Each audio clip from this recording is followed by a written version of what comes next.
ఆ రోజే కలెక్ట్ చేసి పూర్తిగా సెగ్రిగేషన్ చేసి రీసైక్లింగ్ పంపించే బాధ్యత ఈ ప్రభుత్వం తీసుకుంటామని చెప్పి కూడా నేను మీకు తెలియజేస్తున్నా. ఈరోజు ఇంకొక పక్కన మీరు చూస్తే నెల నెల నేను అధికార యంత్రాంగానికి నిర్దిష్టమైన టార్గెట్లు ఇస్తున్నాను. ఏం చేశారో మళ్లీ సమీక్ష చేస్తున్నాం. 5 సంవత్సరాలుగా చాలా వరకు నిర్లక్ష్యం జరిగితే ఆ నిర్లక్ష్యాన్ని తొలగించి వేగాన్ని పెంచే పరిస్థితి తీసుకొచ్చాం. 48 కోట్లతో 40,000 వ్యక్తిగత మరుగుదొడ్లు పోయిన నెలకు ఈ నెలకు నిర్మాణం చేశాం. 55 కోట్ల విలువైన 1650 కొత్త కమ్యూనిటీ శానిటరీ కాంప్లెక్స్లు కానీ కమ్యూనిటీ పబ్లిక్ టాయిలెట్స్ కానీ మంజూరు చేశాం. 30 కోట్లతో 1000 కమ్యూనిటీ శానిటరీ కాంప్లెక్స్లు కట్టినటిని వినియోగాన్ని తీసుకొచ్చాం. ఈరోజు మీరు చూస్తే దగ్గర 85 లక్షల మెట్రిక్ టన్నులు టౌన్స్ లో చెత్త పేరకపోయింది. దీంట్లో దగ్గర మొత్తం తీసిన తర్వాత ఇంకా 49 అంటే 36 లక్షల మెట్రిక్ టన్నులు ఇప్పటికే తీయగలిగాం. నారాయణ గారికి ఒకటే టార్గెట్ ఇచ్చాను. ఎట్టి పరిస్థితుల్లో అక్టోబర్ 2వ తారీఖున ఈ సంవత్సరం గాంధీ జయంతి రోజున 100% ఏ టౌన్ లో కూడా చెత్త లేకుండా లెగసీ చెత్త తీసే బాధ్యత మున్సిపల్ అడ్మినిస్ట్రేషన్కి అప్పచెప్పాను. అంటే ఒక ప్రభుత్వాన్ని మీరు చూస్తే ఆ రోజు మేము చెత్త ప్రభుత్వాన్ని విమర్శించాం కానీ 85 లక్షల మెట్రిక్ టన్నులు చెత్త పేరకపోయే పరిస్థితి వచ్చింది. చెత్త మీద పన్నేశారు.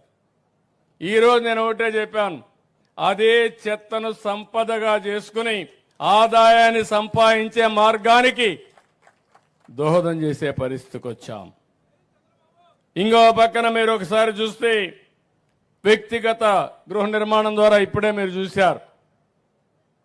మచిలీపట్నం నుంచి ఒక మాజీ టీచర్గా పనిచేసిన వ్యక్తి టెర్రాస్ గార్డెన్లో ఎక్కడికక్కడ కూరగాయలు పండించుకొని ఆరోగ్యవంతంగా ఉండే పరిస్థితి వస్తూ ఉంది.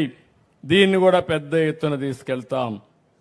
ఇంకో పక్కన నెల్లూరులో దగ్గర 10 మెగావాట్ వేస్ట్ ఎనర్జీ ప్లాంట్ పెట్టి 330 కోట్ల రూపాయలతో 620 మెట్రిక్ టన్నుల చెత్తను పూర్తిగా తొలగించే బాధ్యత తీసుకుంటాం. అది కూడా వీలైన తొందరలో పూర్తి అవుతుంది.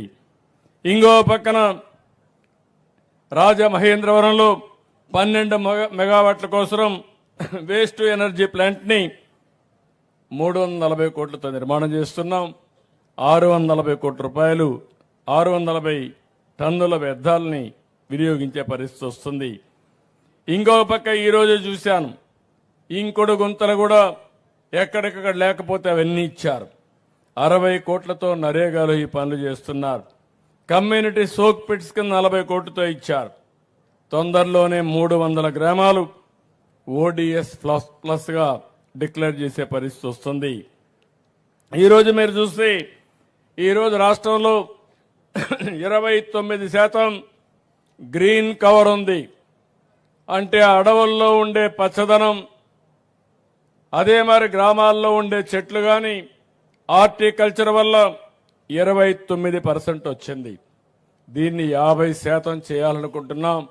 ఇది జరిగితే చాలా వరకు ఆక్సిజన్ లెవెల్ పెరుగుతాయి, కార్బన్ డయాక్సైడ్ తగ్గుతుందని చెప్పి కూడా నేను మీకు తెలియజేస్తున్నా.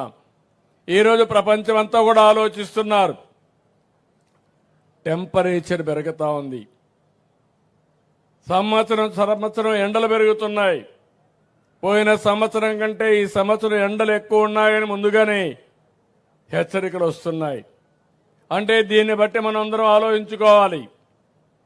ఎప్పుడైతే వాతావరణ సమతుల్యం దెబ్బతింటుందో దీనివల్ల ఓసారి అధిక వర్షాలు వస్తాయి, అకాల వర్షాలు వస్తాయి, ఓసారి వర్షాలే పడవు.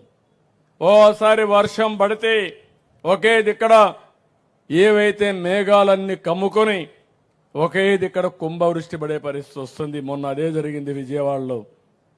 ఒకే రోజున ఒకే ప్రాంతంలో 40 సెంటీమీటర్లు వర్షపాతం పడిందంటే ఈ విషయం మీరు గుర్తుపెట్టుకోవాల్సిన అవసరం ఉంది. ఊర్లు ముంపుకు గురయ్యే పరిస్థితి వస్తుంది. అందుకని నేను మిమ్మల్ని అందరినీ కోరేది ఒకటే, ఇలాంటివన్నీ ఉన్నప్పుడు మన భవిష్యత్తు మన చేతుల్లో ఉంది. నేను అందుకే 2 కార్యక్రమాలకు ఎక్కువ ప్రాధాన్యత ఇచ్చాను. ఒకటి, ప్రతి నెల పేదల సేవలో ప్రభుత్వమని ఒక కార్యక్రమానికి శ్రీకారం చుట్టాను.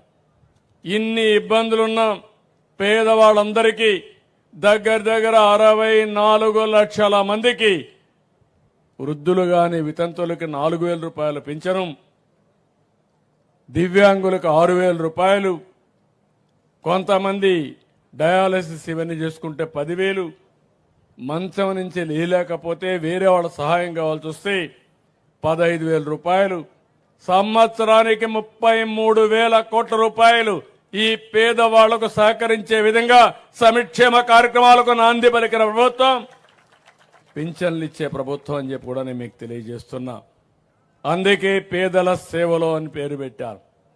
ఆ రోజు అందరం కూడా మీ దగ్గరికి వస్తాం. పేదరిక నిర్మూలన ఏ విధంగా చేయాలని ఆలోచిస్తాం. నా ఆలోచన ఒకటి, డబ్బులుండే వాళ్ళకి సహకరించడం కాదు, డబ్బులుండే వాళ్ళకి 10 రూపాయలు వచ్చేది ప్రభుత్వ విధానాల వల్ల వస్తాయి, సంస్కరణల ఫలితాల వల్ల వస్తాయి. కొంతమంది ఏది కూడా చేయలేకుండా అవస్థపడతా ఉన్నారు. అలాంటి వాళ్ళకు సహకరించాల్సిన అవసరం ఉంది. అందుకే నేను ఒక జీరో పావర్టీ అన్నాను. ఎక్కడ పేదవాడు ఉంటే వాడికి అండగా ఈ ప్రభుత్వం ఉంటుందని చాలా స్పష్టంగా మీ అందరికీ హామీ ఇచ్చాను. ఏ కార్యక్రమం చేసినా పేదవాళ్ళని దృష్టిలో పెట్టుకుంటాం, అభాగ్యులను దృష్టిలో పెట్టుకుంటాం. ఎవరైతే ఇబ్బందుల్లో ఉన్నారో వాడికి అండగా ఈ ప్రభుత్వం ఉంటుందని చెప్పి కూడా నేను మీకు తెలియజేస్తున్నా. ఇది అయిన తర్వాత స్వచ్ఛ ఆంధ్రప్రదేశ్ని ఒక ఉద్యమంగా తీసుకుపోవడానికి ముందుకు పోతున్నాం. ఈరోజు మీరు ఒక్కసారి చూస్తే నేను ముఖ్యమంత్రి అయిన తర్వాత